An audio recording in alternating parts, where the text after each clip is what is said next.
Kislak was a force of nature, a really titanic figure in the book and manuscript world. He had such a wide and far-ranging interest in modern and contemporary art that is really encapsulated by the depth and breadth of what he collected. From Joan Mitchell to Lucian Freud, David Hockney to Richard Diebenkorn, the modern and contemporary works in the collection showcase an interest and enthusiasm for artists that push the boundaries of what it meant to represent the world around them. It's so rare to see a collection of this high caliber that straddles so many different categories at the very highest level. Jay was a very engaged and very personal collector. He wasn't someone who simply bought on the recommendation of someone else. He knew what he had, he knew what he wanted. Jay was someone whose collection truly was built by him and not by someone else.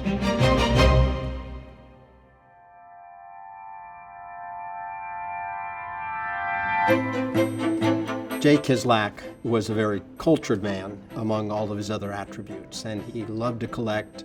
He loved to be surrounded by things of historical importance and aesthetic beauty. And despite knowing that, I was still surprised to see the range of his collections beyond books and manuscripts.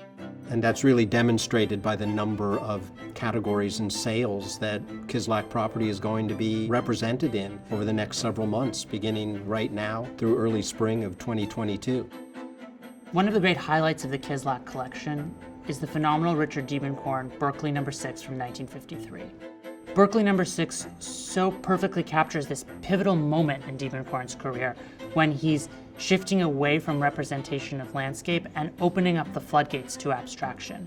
You begin to see in the way that the painting is organized, this shifting topography of shape, color, form that in its organization and composition seems to look like an aerial view of a landscape or like a city map, however is resolutely abstract in the balance and harmony between color, brush strokes, spray, and grid. Here you see Diebenkorn really playing with a variety of high-key contrasting colors. Yellows, reds, greens, blues all play in balance and counterbalance against this background of shifting flesh tones and earth tones.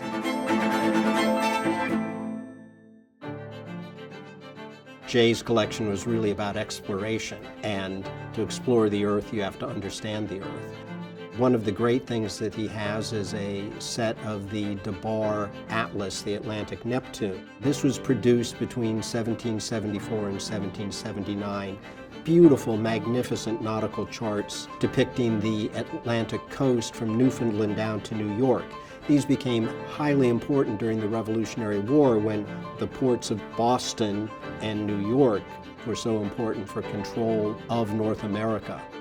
Every set of the Atlantic Neptune is unique. This is a fantastic set bound in 4 volumes and containing 116 nautical charts.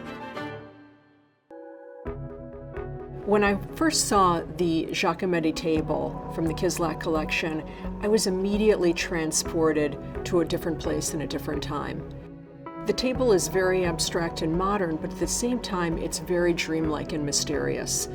A sun is setting, flanked by 2 tall cypress trees, and to the right of this scene, there is a little owl just perched very contemplatively looking out at this narrative. The table really takes you to a different place, a different time, brings you to a different moment. And in a sense, Giacometti is using the structure of this table as his palette to tell the story in sculpture. This is one of those great objects that is truly magical when you stand in front of it. Despite it being sculpted in bronze, the table comes across as a weightless object. Giacometti was very clever in fitting this table with a glass top because as a result, it's just very buoyant, very light.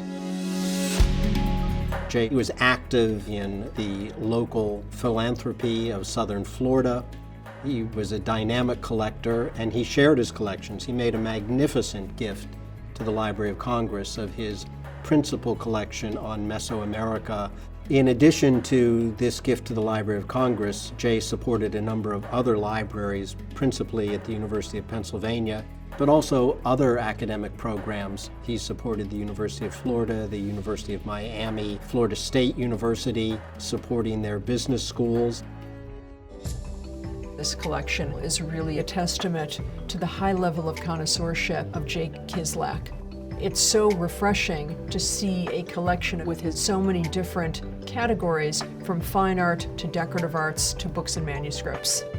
I think what really struck everyone about Jay was his energy and his dynamism. He lived well into his 90s, but he was as sharp, as engaged, as curious, and as active in his 90s as when I first met him 35 years previously. He just loved to know about people and their interests, and he liked to share his own interests, and really through his collecting now, he's sharing that knowledge with us again and with future generations.